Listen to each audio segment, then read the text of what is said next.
Okay, so yeah, I think last time when we had our first discussion or the satsang on Bhagavad Gita, we sort of covered quite a bit on the Sankhya concept of Jnana Yoga, or we really sort of went into trying to understand the concept of Atman, our consciousness, and the eternity, or the universal sort of collectiveness and this divinity behind the soul, the life. In third chapter, as this discussion between the Krishna and Arjuna goes on, and even though Krishna, he took him through all this jnana, all these great wisdom practices and ideas, still Arjun in middle of this battlefield refused. He was like, as you're talking about the eternity of the Atma, you're talking about the divinity, the cosmic consciousness. He said, oh, why would I not choose the path of sannyasa, or the renunciation, where I can just renounce everything and go and live in a cage, instead of getting involved in all this battlefield and all this war and all this, all these tasks of killing all these people. And he said, even though maybe they are good or bad, but who am I to do this? And he went into even further grief. That's where he said, oh, why do I do it? And that's where Krishna begins really to sort of touch this whole new dimension, or the new topic on karma yoga. And yeah, in my own understanding and in the practice, in the Yoga Sutras, Patanjali also touches quite a bit on the concept of karma, and then our samskaras and the collective karma. But Krishna in Bhagavad Gita really details it to the subtlest we can, I guess, understand the concept. So as Arjuna, he goes into the grief of like, why do I do, or why do I have to take my involvement in all this battle? So Krishna says, as when we are born into this life, we are born with the primordial sort of force of the nature, the three gunas. So the three qualities we all have: the sattva, the purity, then the rajas, the action, and then we have the tamas, which is the inertia, or the sloth, or the dark side of our choices.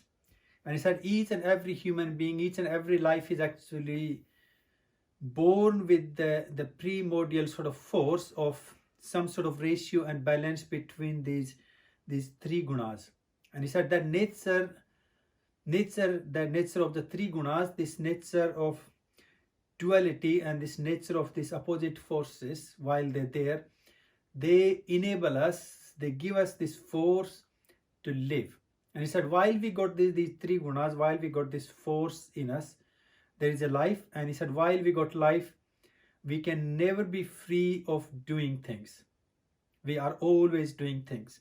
And he details that. He said, sometimes some of us may say, oh, I'm not doing anything. I'm not going to do anything. I'm not going to get to work. I'm not going to do my reading. I'm not going to do my homework. I'm not going to clean the floor. Whatever, when we say not doing it, he said, the minute we say not doing it, that also becomes action. It's sort of like, quite a few of us got young kids, and maybe we're trying to convince them, let's sit down and read the book. And when they say, no, I'm not reading the book, so that not reading the book also actually is doing in that perspective. And he said, when you know also into that not doing moment, you will be still doing things. There are the primordial life forces like breathing, or thinking, or smelling, or seeing, or the touch. He said all these sensory input, the senses are actually working or functioning because their drive force coming from the three qualities, or their inherited nature, inherited quality. So in that way, he said we can never be free of doing. So he really categorized the karma is actually doing and not doing, both our action. And at the end of the battlefield, one of my favorite story of Mahabharata, where the whole battle comes to the end, and the guy, one of the the leader of the bad guys, all this non-virtuous people, Duryodhana, he did manage, that he got killed, but because he had this special power given to him that someone can only kill him by hitting him sort of beneath the solar plexus and up to the thighs. So sort of think of the sacral and the reproductive area into the private area. And then the battle he was in with his opposition Bhima, in that maze fight, that's the area is completely prohibited, that you can't hit into that area. You can hit anywhere else, other part of the body. But because of the blessing, as the fight goes on, somehow Krishna sort of guides Bhima like, oh, that's the place you got to hit him to kill him. The rules of the war. Yeah, rule of that fight, particular fight. Yeah, you're not allowed to hit that part. Yeah. Yeah. So anyway, so then he kind of hit him, and the guy got killed in the battlefield. Now both these guys, so they had the guru. Their guru was Balrama. He is the elder brother of Krishna. So when he realizes that this cheating has been done, he comes there and he said, oh, I'm going to finish you all because you have deceit, you have cheated, you have done all this wrong to kill my disciple, one of my student.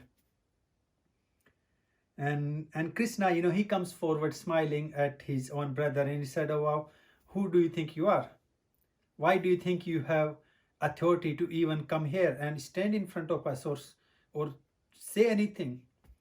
So this Balrama, he says, oh, in this whole battlefield, I'm the one who stayed neutral. I'm the one who actually never took part into this battle. So I'm the only one who had the authority to decide or to judge who is right and who is wrong here.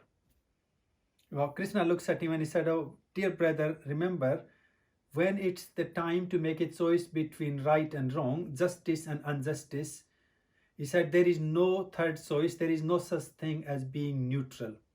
So he said, if you stood back and hold your arms and stood away from it, that means you have taken the side of the wrong, the injustice.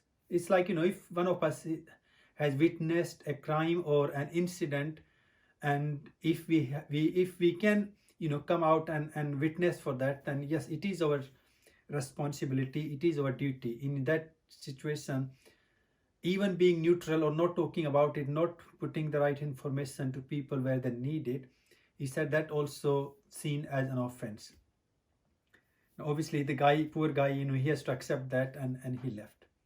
So in a way, when we're talking about karma, when we're talking about doing what needs to be done by us as a human being, there is no such thing as staying away from them. So he said, when you're not doing your duties, that also becomes your action, that becomes your choice, that becomes your thought, that becomes that will that is stepping you or keeping you away from what need to be done. And in that form, he extends to such a way that everything that we're doing, our thinking, our talking, listening, reading, eating, breathing, looking at things, he said, each and everything that we do, it falls under the category of karma. Now, what we do, that when it becomes the good karma or bad karma, he that's where he talks further. He said, so your karma is karma when you're doing it. So say if I say I'm going to go and cook the meal, he said that is your karma, because that I, that me, that ego is involved in it, that I is there, it's your karma. But because the intention behind it, now the second level of karma goes in the intention behind it. Now if your intention is to help yourself, now that can be, say, if I'm running a business of catering for food and my intention is how can I make more money, I can say how I can save more and more money in my cooking time. So that becomes our selfish or the ahem karma. So the karma that is fulfilling my own ambitions or my own desires. Now that karma can also be the third level of sort of, he explains it, is the ku karma and su karma. So the ku karma that has been done with the intentions, either knowing or unknowing, that hurts or causes disruption or pain or harm to other people. It might be benefiting us. So if I say, oh, maybe I go and rob a bank, that might actually benefit me, but from the humanistic, from our yamas and niyamas, ethic values, it's a wrong action. So that becomes the ku karma. And then we have the su karma, the opposite of it, the positive of that. When I have the intention that I is there, but my intention is to help people, help humanity, or help somebody in some form. So you sort of really can think of our ahamkara when the ego is positive, ego is humanistic, ego is constructive. In that situation, our karma is still karma. We are accumulating the seed, we are accumulating that seed that gradually at some point going to bring us the fruit of our action. But because the desire, the intention behind it is collective, is humanitarian, it's to help other people. So it becomes su karma, from karma, that from where we are going to get the good benefits or the good fruits or the virtuous fruits. Then we can go further up into what we call the akarma. So even though, as we said, we can never be free of karma, we always doing it, but when we have taken the intention away from it, as you know, he uses the word niskam karma. So when you're doing the karma, but the intention or the desire of fruit, that I want or I get something from it, when that desire has gone, it becomes our akarma. So even though you're doing it, but it would not be accumulated into your seed or into your karmic body. So it's the action that you do, but you're not causing any disruption, any sort of layer or the seeds into your soul or into your conscious body. And that karma, he says, when your karma becomes fruitless, when your karma becomes free from the desires, free from expectations, that karma, all those actions, akarma, leads us to the enlightenment, to the liberation, or to the highest experience of what we call the true joy or the true happiness, true bliss. And he said, for the household or the grasta people like us, that path is one of the easiest and one of the quickest path to grow or to evolve in our spiritual dimension or in our spiritual life. So in a way, here we sort of really trying to understand that the karma that comes from us, that every karma, every action we performing, the classification of the karma really goes with the intention, because otherwise, we can say what Krishna talking in middle of battlefield, he is basically encouraging or motivating Arjun to fight. And he said, all these people are standing with the support for supporting this injustice, these people who are against humanity. They are causing pain to all these innocent people, the poor people, women, kids. So he said, we got to clean this society, we got to clean the system. So otherwise, if you think, he's encouraging him to get involved into the battle, but he said, if you can let go the intention of the fruit, and also let go the intention that I do. So it's sort of almost like, when we let go of that ego and that desire for the fruit, we actually become free from our own karma, free from our own actions. Now, I guess here, one of the questions I really like, Arjuna, he said, if I let go my fruit, if I don't have the desire, if I don't have any expectation, why would I do it? It's something truly me and Deepika experienced it quite a lot with our little 3 boys, 3 monkeys. If we say, can you do this? Can you help us clean the house? Can you sit down and, any work, any intention that we put into, there is always that question, why do I do it? What I get from it? So when that intention that I get from it, that goes. But then the question is like, why do I do it? You know, if you tell children, or if you do that, just do it, and they say like, oh, what do I get? Why do I do it? Brushing teeth is a good one. Yeah, brushing teeth. There you go. Deepika is sharing some of her. Come on. Like, your teeth won't fall out. You don't seem to care. Yeah, so you know, Arjun, he's like a child. You know, he says in that point, said, oh, if I don't have the desire, if I don't have the expectation or fruit, why would I do it? Or why would I even have the force, the energy in me that drives me to perform or to take the action, to take the initiative?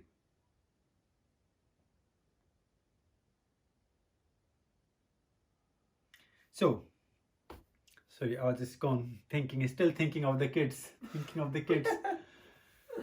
What do they do? And honestly, all their excuses of fruit and all that. So, as you know, as Arjun said, oh, why do I, you know, get involved? Why do I take part into this battlefield? While if I don't really have the reason or the fruit or expectation. So Krishna, you know, he takes it further. He said, oh, wow, remember, you know, the life is based on the action and the reaction. So whatever is being done, it's going to create a ripple or the chain of series of actions, and that action will create its own change, its own reaction. And in that way, anything that has been done, either physically, mentally, emotionally, or verbally, we are going to get fruit of it. So he said, all the karma, all the actions we do, we are never free of them. Also, we will always going to get the fruit, or we're going to get the benefit of our action, our things we do. So he said, if the universe is there, if the divine has already assured you that all the karma you do, you always going to get the fruit. So he said, if you know that, then why do we have to actually waste our energy, our intentions, and our desires in worrying for the fruit? So again, Arjun said, oh, if I don't worry for that, tell me what is wrong in having a desire?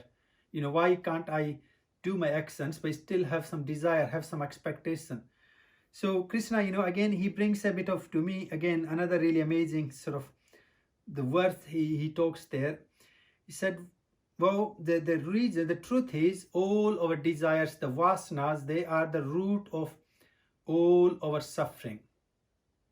So he said, you know, whenever you got the desire, whenever you got the vasana in your life, in your actions, in your thoughts, then the vasana is always going to lead you into the two aspects. The one, you being able to fulfill your desire, or the other one, you tried, or maybe you did not try, you could not manage to fulfill your desire. So if you fulfilled your desire, then he said, it's going to multiply. You're going to have more desires, you're going to have more greed, you're going to have more and more, like I want more. So either that way you are gradually leading yourself into the greed, or if you can't fulfill it, then either the resentment or frustration or anger. And he said, in both ways, because the desires are leading us into the material experience, or all that is subject to our sensory experience, which is always changing. It's a subject to transformation. You know, either we talk about the power, the job, the work, family, kids, house, or something in your garden, whatever is there. If something comes, something manifests, it also has the end. You know, nothing in material world is permanent. All is continuous, subject to the change or transformation. So because of that, then we start to live, either we have it or not have it. If we don't have it, then we are stressed about not having it, and that leads us into the fear, anger, resentment. And if you got it, that also leading you into the fear, and then the same sort of emotional turmoil. And he said, once we get into this muddled state of mixed feelings and emotions, we lose our viveka, we lose this reasoning, this conscience, this wisdom that we have, that helps us to make a healthy, a constructive, a positive choice in our life. And he said, once once you lost your viveka, you are off the track, you are off your spiritual, you are off your social, you off your life journey. So he said in that way, if we know this, then all we need to do, we need to make the positive, the constructive choices, and keep performing our duties, keep performing our karma actions that we need to be doing. And he uses the word like doing our best and leaving the rest, or yoga karmesu koslam. He said yoga in its true sense is skill in your action, in your performance. So to me, when I think in our day-to-day life, I really find this verse also quite helpful. It's we have the ability, we have the mind, we have the brain, but that brain we can use, we can consume our energy or time into worrying and muddling into why I do it, what can I do, or how can I do, or do I think about what I get from it. So when there's this intention of doing our best, when that intention of karmesu koslam, that how can I do my best, how can I perform my duties, my actions with the right intention, with all my energy. So in a way, the energy is limited. Either you talk about your physical energy, your mental energy, and also your nervous system. So if you're muddling too much into all these different ideas of fruits and expectations and dreams, and our nervous system is already tired, it's already exhausted, and that also does not allow us to either think straight or think reasonably or make the positive, constructive or healthy choices. So that sort of, we can look into it much more from our modern perspective. So he said, stop wasting your time worrying for the fruit, worrying for expectations or all this, and invest a little more time in your skill, in your action. How can I perform it better? How could I have done it different? How could I have achieved the best of, or utilized or enhanced my own qualities to perform those actions? Now in a Vedantic wisdom, actually, in one of the Upanishads talking about karma, it really to me enhances this idea of our skill in action. And again, as we're talking about, our karma is not only just what we're doing physically, it's also the mental, the verbal, and all that goes on. And in this one of the Upanishads talking about karma, it really details a little further from Bhagavad Gita, and it says that everything we do, first step is to actually, as we have the concept of fourfold awareness, actually being aware to the root, the seed, that the first thought or the first drive, the first vasana, the first desire that takes the seed for our actions that we perform.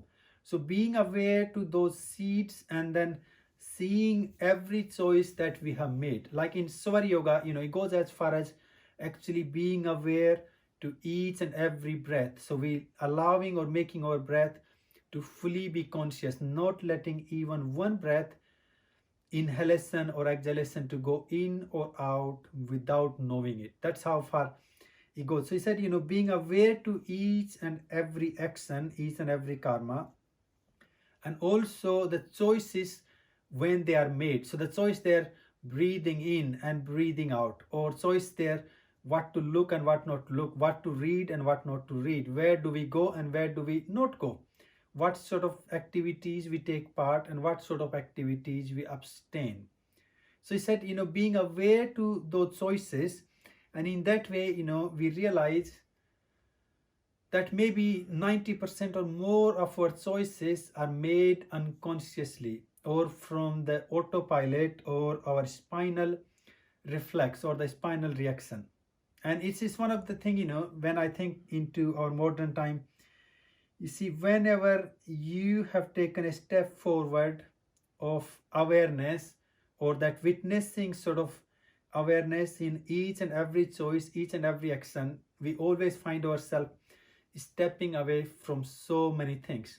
Or maybe you want to to bring the clarity or the stillness or quietness of your mind. One of the simple practices, step away from them mentally and start to watch or witness your own thoughts. So he said, the next level, when you're doing your karma with even the good intentions, separate that I from it and start to witness. So instead of saying I am doing it, I'm just the instrument into this action, into this performance. And really our soul, as we, in a chapter 2, we discussed that our soul is eternal. It's not in anything. So even though our soul is in the body, but it's not of the body, it has nothing to do with it. So if it has nothing to do with that, then all the actions, all the karma that we're doing through these instruments of our body, our mind, our intellect, and the sense organs, actually our soul is just a witnessing awareness, or the consciousness behind those actions. So then he said, the next level of our karma is actually being aware to our actions, all the activities that we are taking part, and then separating ourselves from it in its own. So it's like, say I'm going for a walk. Now your mindfulness will take you to next level. I become the walk because I'm fully in it. My each step I'm moving forward, my breath, all my muscles, all my body, my everything that I'm seeing, I'm taking it all in, and I become one with it. And then separating from that, seeing our body actually going through that walk, and we become the witnessing awareness. So he said the last level of karma is when we become the witnessing awareness, not the karma. We're not the one who doing it or performing it. So you're not the karta. Also, you're not the fruit, the phala. You're not the fruit of the action either. And you're not the bhokta. You're not the one who is consuming the fruit or taking part in the outcome. So that level, when you stepping completely away and only becoming the witness, you become a complete instrument of the activities, the karma, the duties that has been performed by you or your body. And in this witnessing awareness, there are a couple of really amazing stories, and one of my favorite one, sort of to understand that, this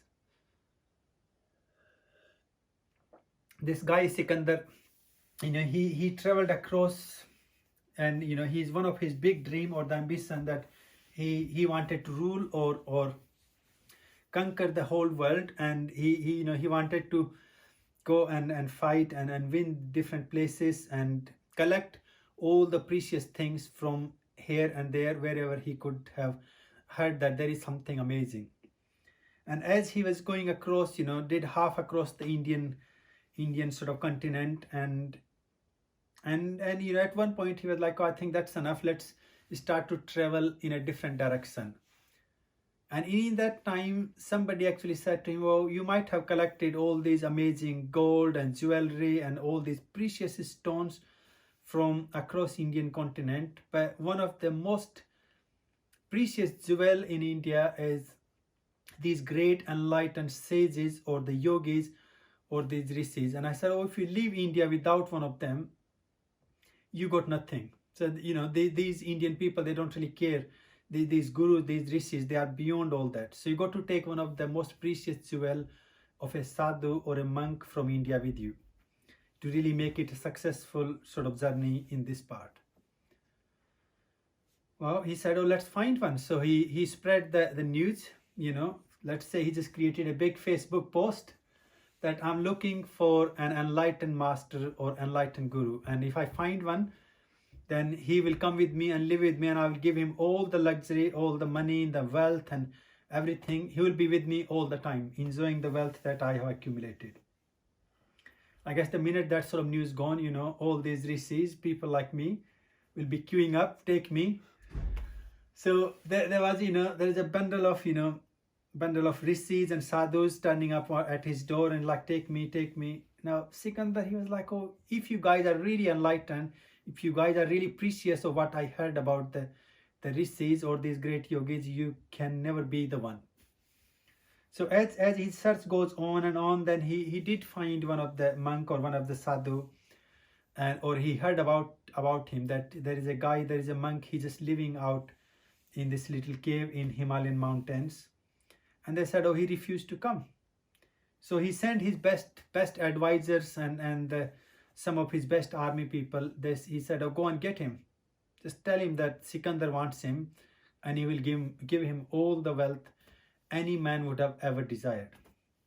Well, all these guys, they had no luck. He refused. You were like, oh wow, if your king needs any wealth, if your king need to have any luxury of life, tell him that I got everything. Your king is the poorest person in this whole universe, and I'm the richest one. Well, Sikandar was well impressed, and he decided to go and find out himself. So yeah, he came to the sadhu and had a bit of debate, and obviously the sadhu kept refusing. He said, oh, if you want to really have the luxury, if you want to experience the true bliss, true happiness, come and stay in my hut and I will give you everything you need. Now the Sikandar, obviously, being a warrior and going through all this journey, he got angry and angry and angry. And he said, Sadhu, look, if you don't come with me, and if I have to say this once more to you, I'm going to take your head off. And he got his sword out in his hand. And the sadhu looks at him and he said, oh, wow, when you're going to take my head off, I'm going to watch it with you too. And he smiled and he said, oh, what do you mean? He said, I mean, when you're going to take my head off, I'm going to watch what you do or how you do it. So that's the intensity of practice when, there's this concept of karma yoga where you become free from the action and the consequences, that you become the witnessing awareness. You're not the victim, you're not the action, you're not the sufferer, or you're not the consequence, you're not the one who has to do it or who has to go through the consequences or the fruits. You are only the witnessing awareness. So you become free from all these mental and emotional turmoil. You become free from all the pain and all these emotions. And he said, in that way, Arjun, it's time that you should stand up and pick up your weapon and take part into this battle and do your duty, do your karma, fulfill all that need to be done. And in further, one more sort of topic I thought I will cover, and then I will stop for tonight. And then further he said, because you are a great warrior and you got these skills, you got the knowledge, you got the wisdom, you got the power to help these innocent people who haven't got it themselves. So he said that also makes your responsibility even bigger. And in that way, he said, also you become a great role model for so many people, because you have worked hard, you have done your sadhana, you have worked through to get to this point.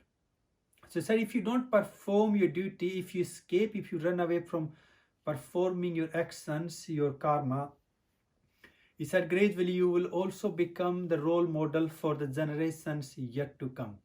So in a way, if we don't perform our duties when the other people learning or seeing it from us, he said, that also goes into our generations yet to come. So your karma is actually all your good deeds and your intentions, your actions are not only creating your own sort of karmic energy or your life, but it's also having influence, or the energy chain goes on into your direct family, then your workplaces, your society. So in a way, when we're doing the right things, when we're doing the good things, you're not only helping yourself, but as a role model, without even teaching people, you also start to help or educate or give these great education, this great role modeling for so many other people. So he said, in that reason, for that reason, it is your duty that you must perform your action. So we can conclude, our action, our karma can be just the karma, where you just got the I, that intention, which can be grouped into ku karma, the karma that is done with the wrong or the negative, the bad intentions, and then the sukarma, the karma that has been done with all the good intentions or the benefiting of the humanity. Then we have the karma that is done with the intents of niskam karma, so where you are not having any desire, you're not looking or expecting anything from it, that becomes a karma.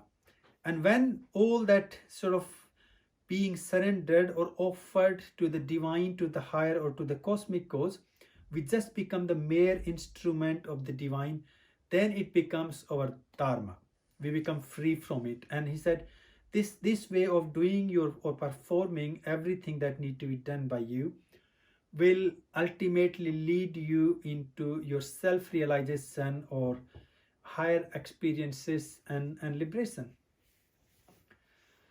Okay.